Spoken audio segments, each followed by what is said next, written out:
ሰላም ጤና ይስጥልን በመላው በአምሳዎቹም የአሜሪካ ግዛት ለምትገኙ የኛ ሰው ትውልደ ኢትዮጵያውያን ኤርትራውያን በሙሉ እንደምን አላችሁ እንደምን ቆያችሁ እንዲሁም ከአሜሪካ ውጭ በተለያየ ሀገር ሆናችሁ ይሄን ዜናና መረጃ በመከታተል ላይ ለምትገኙ ሁሉ በቅድሚያ የከበረ ሰላምታችን በያላችሁበት የዓለም ጥግ ሁሉ ይድረሳችሁ። በዛሬው የአሜሪካ የኢሚግሬሽን የዜናና የመረጃ ጊዜ ሁለት ሰበር አስቸኳይ አንገብጋቢ አሁን አክሽን የሚፈልጉ ዜናዎችና መረጃዎችን ይዤ መጥቻለሁ። ሰበር አስቸኳይ መረጃ ለኢትዮጵያውያን ቲፒኤስ ተጠቃሚዎች በሙሉ ፍጠኑ 7 ቀን ብቻ ተሰጥቷቸዋል። 36 ኢትዮጵያውያንና 30 ኤርትራውያን በአሜሪካ ሀገር የክፉ ወንጀል ሰርተዋል በሚል ክስ መታሰራቸው ተሰማ። የሁሉንም ሙሉ ስማቸውን፣ ፎቶአቸውን፣ የሰሩትን የወንጀል አይነትና የታሰሩበትን ቦታ በዝርዝር ይዘነዋል። ይህም የታሳሪዎችን ቤተሰብ ለመጠየቅ እንዲያመቻቸው ግለሰቦችንም ያለ ወንጀላቸውም ጭምር ታስረው ሊሆን ስለሚችል በሃይማኖትም ቢሆን በማንኛውም በሞራል መልኩም የታሰሩትን ጠይቁ ስለሚል እነሱን ለማግኘት ያሉበትን አድራሻቸውን ለማወቅ ያስችላችሁ ዘንድ ነው። ምናልባትም ከነዚህ መካከል ቤተሰቦቻችሁም ሊኖሩ ስለሚችሉ ይሄን ዜና ለመስራት ተገደናል። የነዚህንና የሌሎችን ዜናዎችና መረጃ ዝርዝር በቀጥታ ከኢትዮ ቨርቴክስ የዩቲዩብ ቻናሉን ብቻ ሰብስክራይብ በማድረግ መከታተል እንደምትችሉ ከወዲሁ እያሳሰብን አሁን ወደ ዝርዝር መረጃዎቹ አልፌያለሁ። ሰናይ ቆይታ፣ አብረን እንከታተለው።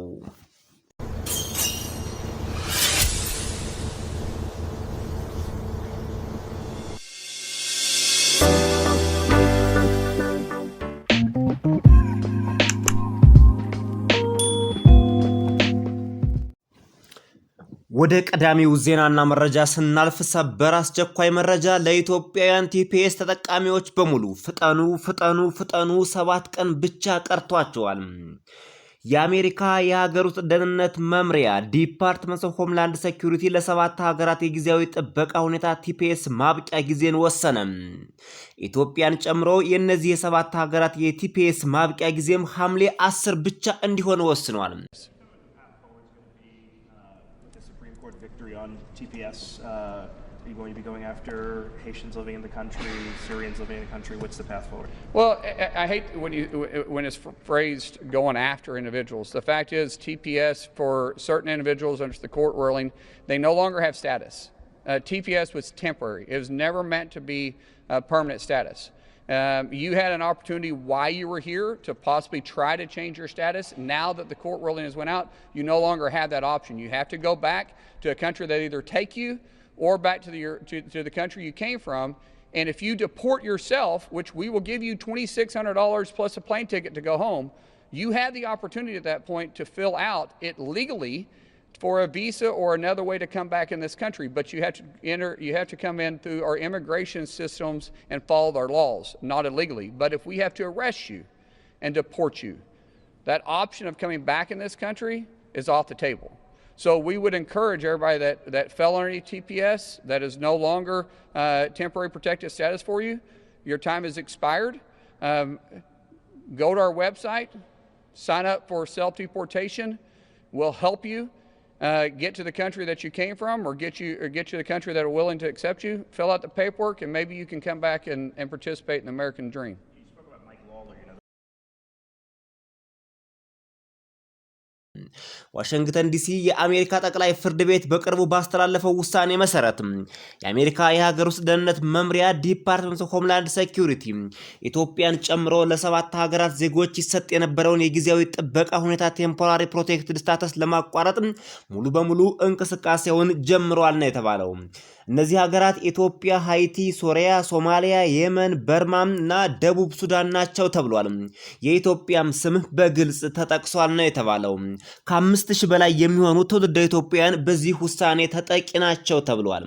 የአሜሪካ ዜግነትና ኢሚግሬሽን አገልግሎት USCIS ለተጠቀሱት ሀገራት ዜጎች ይሰጥ የነበረውን ከቲፒኤስ ጋር የተያያዘ የሥራ ፈቃድና የሰነድ ማረጋገጫ እስከ ሐምሌ 10 2026 ድረስ ብቻ የሚጸና መሆኑን አሳውቋል።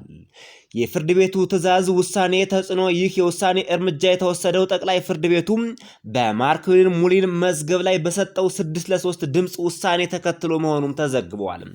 ፍርድ ቤቱ የትራምፕ አስተዳደር ለሃይቲና ለሶሪያ የነበረውን የቲፒኤስ ሁኔታ ለማቋረጥ የነበረውን እቅድ እንዲቀጥሉ ፈቅደዋል። ይህ ውሳኔ በሌሎች ሀገራት ቲፒኤስ ላይ በመካሄድ ላይ የነበሩ የህግ ክርክሮችንም በቀጥታ የሚነካ ሆኗል። በእኛ የዩቲዩብ ቻናል የሃይቲና የሶሪያ ቲፒኤስ በፌዴራል ፍርድ ቤቶች የዲፓርትመንት ኦፍ ሆምላንድ ሴኩሪቲ ስልጣን እንዲጠበቅና ቲፒኤሳቸው እንዲቋረጥ ወስነዋል። ሆኖም የኢትዮጵያውያንንም 100% የሚነካ ነው የሚል ዘገባ ቀድመን ሰርተንላችሁ ነበር። የሆነው እሱ ነው። የመንግስት አካላት ይህንን እስከ ሐምሌ 10 የሚቆይ ጊዜ የተወሰነ እፎይታ ብለውታል። ይህ ጊዜ ዝቅተኛ ፍርድ ቤቶች ወይም የታችኛው ፍርድ ቤቶች የጠቅላይ ፍርድ ቤቱን ውሳኔ ተግባራዊ የሚያደርጉበት የሽግግር ወቅት ነው ተብለዋል።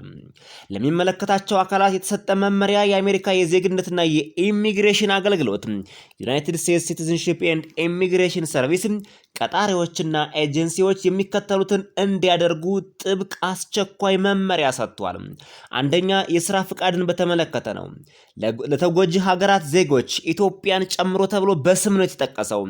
የስራ ፍቃድ ወይም ኢኤዲ ኤምፕሎይመንት አውቶራይዜሽን ዶክመንት እስከ ሐምሌ 10 2026 ድረስ ብቻ የሚጸና ይሆናል ተብለዋል።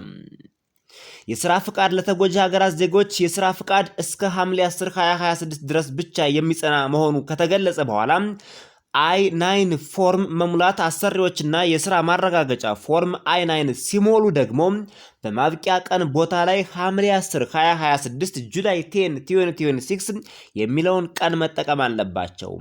ክትትል ቀጣሪዎችና ግለሰቦች ሁኔታው በፍጥነት ሊቀየር ስለሚችል በየጊዜው የአሜሪካ የኢሚግሬሽን መስሪያ ቤት USCIS.gov ድረገጽ የሚወጡ አዳዲስ መረጃዎችን በፍጥነት እንዲከታተሉም ተጠይቋል።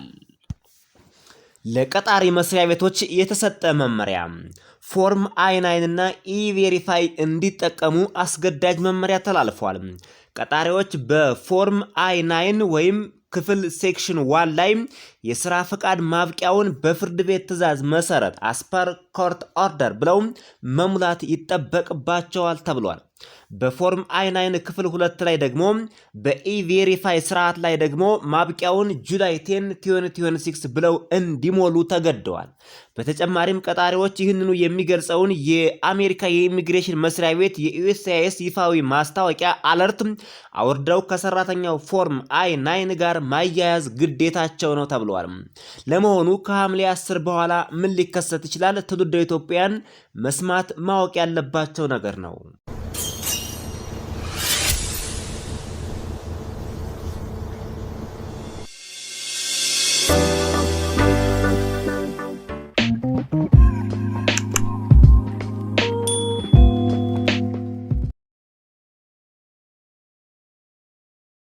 ከሐምሌ 10 በኋላ ምን ሊከሰት ይችላል? እንደ ፍርድ ቤቶችና እንደ መንግስት ማስታወቂያ ከሆነ ከሐምሌ 10 በኋላ ከሚከተሉት ሁለት ነገሮች አንዱ ወዲያውኑ በፍጥነት ይከሰታል ተብሏል። አንደኛ፣ የፍርድ ቤቶች እገዳ መነሳት ነው። ይህ የመሆን እድሉ እጅግ በጣም ከፍተኛ ነው ተብሏል። ጠቅላይ ፍርድ ቤቱ ለውሳኔው መንገድ ስለከፈተ የታችኛው ፍርድ ቤት በቲፒኤስ ስረዛው ላይ ጥሎት የነበረውን እገዳ ያነሳል ተብሎ ይጠበቃል። እንደሚታወቀው የታችኛው ፍርድ ቤት የ7 ሀገራትን ቲፒኤስ የኢትዮጵያን ጨምሮ ማለት ነው ቲፒኤሳቸው እንዳይሰረዝ ወይም ጥበቃቸው እንዲቀጥል የሚል ትዕዛዝ ሰጥቶ ነበር። ሱፕሪም ኮርት ወይም ደግሞ የላይኛው ፍርድ ቤት ግን ውሳኔውን ሙሉ በሙሉ ሽሮታል። እገዳው ከተነሳ ዲፓርትመንት ኦፍ ሆምላንድ ሴኩሪቲ የኢትዮጵያን ቲፒኤስ የማቋረጥ ሂደቱን በይፋ ይቀጥላል ማለት ነው። ይህ ከሆነ መንግስት ሌላ የሽግግር ጊዜ ካልሰጠ በቀር በዚህ መብት ስር ያሉ የስራ ፈቃዶች ሙሉ በሙሉ ያበቃሉ ነው የተባለው። ትውልደ ኢትዮጵያን ፍጠኑ 7 ቀን ብቻ ቀራችሁ ያልናችሁ መግቢያው ላይ ታዲያ በዚህ 7 ቀን ምን ልትከውኑ ነው? በዚህ 7 ቀን ያላችሁ አማራጭ አንደኛ ወደ ግሪን ካርድ ወይም ደግሞ ወደ ቋሚ የመኖሪያ ፍቃድ አጀስትመንት ኦፍ ስታተስ በፍጥነት እንድታደርጉም ፈጣን ምክራችን እናስተላልፍላችኋለን። ካልሆነ ግን ሻንጣችሁን ጠቅላችሁ 2600 የአሜሪካ ዶላር እየተቀበላችሁ በቀጥታ ወደ እናት ሀገራችሁ ወደ ኢትዮጵያ መሄድ ይጠበቅባቸዋል ማለት ነው። አማራጭ 2 ሌላ አጭር ጊዜያዊ የማራዘሚያ መስጠት ነው። የታችኛው ፍርድ ቤት የጠቅላይ ፍርድ ቤቱን መመሪያ ተግባራዊ ለማድረግ ከተገመተው በላይ ጊዜ የሚወስድበት ከሆነ ወይም መንግስት የአስተዳደር ስራዎችን ለመሰረዝ ጊዜ ካነሰው የአሜሪካ የኢሚግሬሽን መስሪያ ቤት ቀኑን በድጋሜ ለ1 ወይም ለ2 ሳምንታት ወደፊት ሊገፋው ይችላል ተብሎ ይጠበቃል። ይህ ግን የመሆን እድሉ በጣም ዝቅተኛ ነው የተባለው።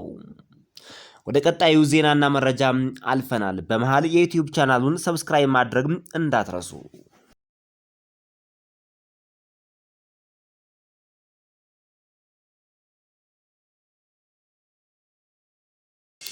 ቀጣዩና የመጨረሻው ዜናና መረጃ እጅግ አስደንጋጭ ዜናና መረጃ ሆኖ ወጥቷል። 36 ኢትዮጵያውያንና 30 ኤርትራውያን በአሜሪካ ሀገር የክፉ ወንጀል ሰርተዋል በሚል ክስ መታሰራቸው ተሰማ። የሁሉንም ሙሉ ስማቸውን፣ ፎቶአቸውን፣ የሰሩትን የወንጀል አይነት፣ የታሰሩበትን ቦታ በዝርዝር ይዘነዋል። ይህን መረጃ ያወጣንበት ምክንያትም ትውልደ ኢትዮጵያውያን ወንድሞቻቸው፣ ወገኖቻቸው እዚህ ታስረው ሊሆን ስለሚችል መተው እንዲጠይቁ እንዲሁም ያላግባብ የታሰሩም ሊኖሩ ስለሚችሉ የህግ ክርክር እንዲያደርጉላቸው ስለተፈለገ ነው። ሌላ ምክንያት የለውም። አሁን ወደ ዝርዝሩ አልፈናል። አሁንም በድጋሜ የዩቲዩብ ቻናሉን ሰብስክራይብ ማድረጋችሁን አትርሱ። በአሜሪካ ውስጥ የሚገኘው ዲፓርትመንት ኦፍ ሆምላንድ ሴኩሪቲ የክፉ ዘወረስት ኦፍ ወረስት ወንጀል የሰሩ በርካታ በዓለም ዙሪያ የሚገኙ ወንጀለኞችን ስም ዝርዝር ይፋ የሚያደርግበት ድረገጽ dhs.gov ዘወረስት ኦፍ ወረስት ብላችሁ ሰርች ብታደርጉት ማንኛውም ትውልደ ኢትዮጵያውያን ኤርትራውያን ማየት የሚችለው ነው። ከዚህ ውስጥ ነው እንግዲህ የበርካታ ትውልደ ኢትዮጵያውያንና ኤርትራውያን ስም ከሰሩት የወንጀል አይነት፣ ከታሰሩበት ቦታ ከነ ፎቶአቸውና ሙሉ ስማቸው ፖስት ተደርጎ ያገኘ ነው። ሁኔታው እጅግ በጣም አሳዛኝ ነው። ካንትሪ ኦፍ ኦሪጂን የሚለው ላይ ኢትዮጵያ ትሉታላችሁ። የኤርትራውያንም የምንመለከት ይሆናል። አሁን የኢትዮጵያውያን እናስቀድም። ስቴት ኤን ይበሉት፣ ከማንኛውም ስቴት የመጡ ሊሆኑ ይችላሉ። ሰርች ስትሉት እነዚህን ታገኛላችሁ። በብዛት 36 ናቸው። ትውልደ ኢትዮጵያውያን ናቸው። ከመጀመሪያው ግለሰብ ብንጀምርም እዚህ ጋር እንደምትመለከቱት የመጀመሪያው ግለሰብ ትውልደ ኢትዮጵያውያን ነው። ስሙ ደግሞ ሳሊ ፋራህ ይባላል። የሰራው የወንጀል አይነት ደግሞ አግራቬትድ አሱልት ፐብሊክ ኦፊሰር ስትሮንግ አርም አሱልት ፈጽሟል ነው የሚባለው።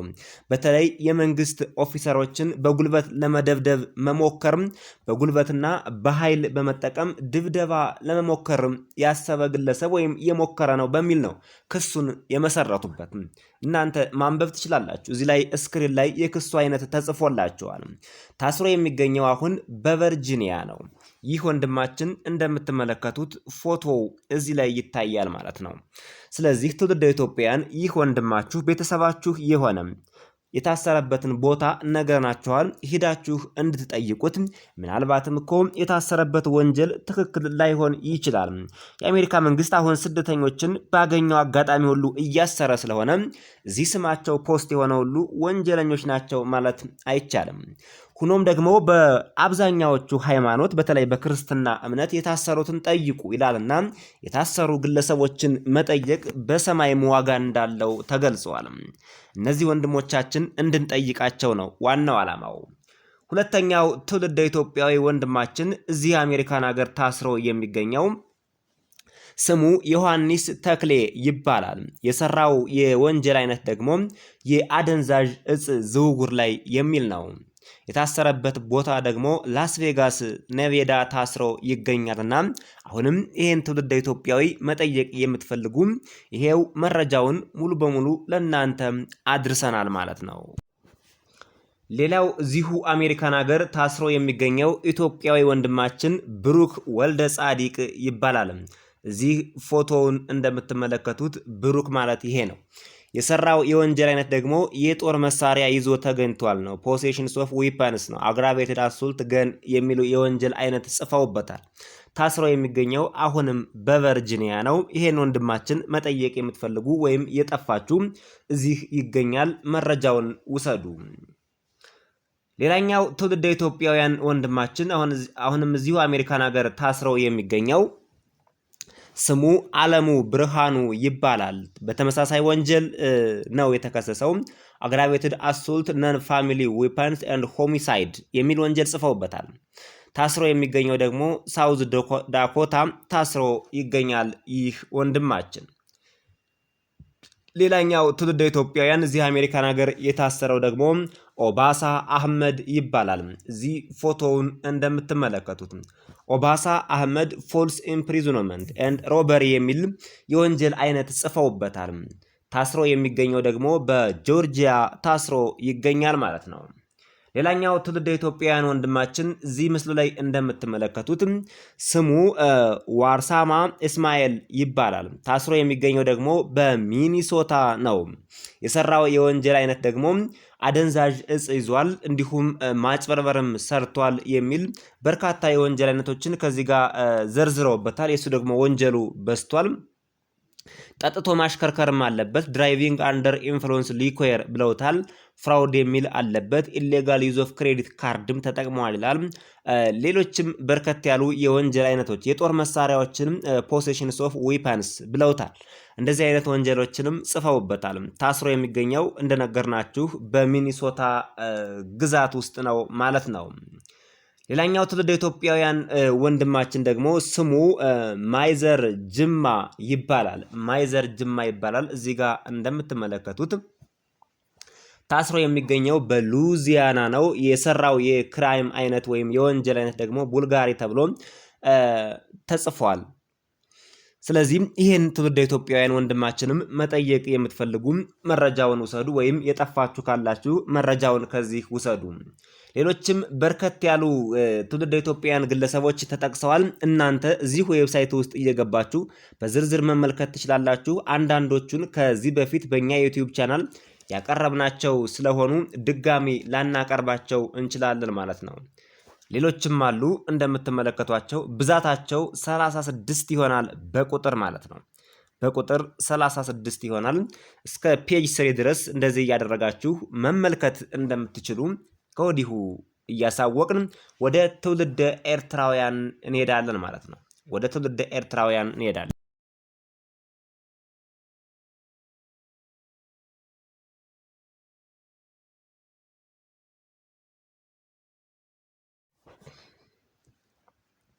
ቀጣይ ደግሞ ትውልደ ኤርትራውያንን እንመለከታለን ማለት ነው። ትውልደ ኤርትራውያን በቁጥር ከ20 በላይ ናቸው። የእነሱን ደግሞ አሁንም የታሰሩበትን ቦታ፣ ስማቸውን፣ የሰሩትን የወንጀል አይነትና ፎቶቸውን የምንመለከት ይሆናል። እዚች ጋር ካንትሪ ኦፍ ኦሪጂን ኤሪትራ የሚለውን ትገልጹለታላችሁ። እዚህ ምስሉ ላይ እንደምትመለከቱት የመጀመሪያው መኮንን ቀና ይባላል። ታስሮ የሚገኘው በካንሳስ ሲቲ ታስሮ ይገኛል። የሰራው የወንጀል አይነትም ብዙዎቹ እንግዲህ የጦር መሳሪያ በመያዝ በኃይል የተሞላበት ድብደባ፣ እንዲሁም በአደንዛዥ እጽ፣ በማጭበርበር በመሳሰሉት ወንጀሎች ነው እየከሰሷቸው የሚገኙትም። እዚህ ጋም ሌላኛው ኤርትራዊም አለ እንደምትመለከቱት ስሙ አሾራ አዳና ይባላል። ጆርጂያ ነው ታስሮ የሚገኘው። ተመሳሳይ የወንጀል አይነት ነው ለብዙዎቹ የሚሰጧቸው። ማሪዋና የሚባለውን አደንዛዥ እጽ ይዟል። እንዲሁም በስርቆት ወንጀልም የጦር መሳሪያም ይዞ ተገኝቷል በሚል ነው የተከሰሰው። ሌላኛው ኤርትራዊ እዚህ ጋር ታስሮ የምታዩት ደግሞ ሳምሶን ብርሃኔ ይባላል። አሁንም በጆርጂያ ነው ታስሮ የሚገኘው። የወንጀል አይነቱ ደግሞ ኮኬን ሲሸጥ ተገኝቷል የሚል ጽፈውበታል። አሁንም እዚህ ጋር ሌላ አንድ ኤርትራዊ አለ። ስሙ መለሰ ፈታዊ ይባላል። ታስሮ የሚገኘው ደግሞ በሚችጋን ነው። የሰራው የወንጀል አይነት እዚህ ጋር በዝርዝር ተቀምጧል። ተመሳሳይ ናቸው። አብዛኛዎቹ የመቀራረብ ባህሪ አላቸው የወንጀል አይነቶቹ። በዚህ መልክ የሁሉንም ኤርትራውያን መመልከት ትችላላችሁ። እዚህ ጋር የጸጋዬ ቱኑ አለ። ባጭሩ እዚህ ድረገጽ ውስጥ ገብታችሁ የትውልደ ኢትዮጵያውያንን የትውልደ ኤርትራውያንን እዚህ አሜሪካን ሀገር በአሰቃቂ ወንጀል ሰርተዋል ዘወረስቶ ፎረስት ብሎ የአሜሪካ መንግስት መድቧቸው ይገኛልና ሁሉንም የሚቻላችሁን ሁሉ እንድታደርጉ ለማለት ነው ይሄን ዜናና መረጃ ለእናንተ ማቅረብ ያስፈለገው። ምክንያቱም እነዚህ በዚህ በአሜሪካን ሀገር ታስረው የሚገኙ ወንድሞቻችን ወንጀሉንም ሰርተውት ላይሆን ይችላል። ቢሰሩትም እንኳን የታሰረን መጠየቅ በየትኛውም አግባብ ተገቢ ነው። ብሎም ደግሞ ቤተሰቦችም ካላችሁ ጠበቃ አቁማችሁ እንድትከራከሩላቸው እንድትጠይቋቸውና አለንላችሁ እንድትሏቸው ያክል ነው። ያሉት በሰው ሀገር ነውና በሰው ሀገር ያለ ሰው ደግሞ ሲታሰር ያለ ወንጀሉም ሊሆን እንደሚችል ምንም የሚያጠራጥር ነገር የለውም። ሆኖም ግን እነዚህ ግለሰቦች በትክክል ወንጀሉን ሰርተውት ከሆነ ወንጀሉን እየደገፍን ሳይሆን ወይም ደግሞ ወንጀል እያበረታታን ሳይሆን በሕግ ጥላ ስር ስለዋሉ እነሱን ለመጠየቅ ያክልና ለቤተሰቦቻቸው መረጃ ለመስጠት ያክል ነው። የተከበራችሁ አድማጭ ተመልካቾቻችን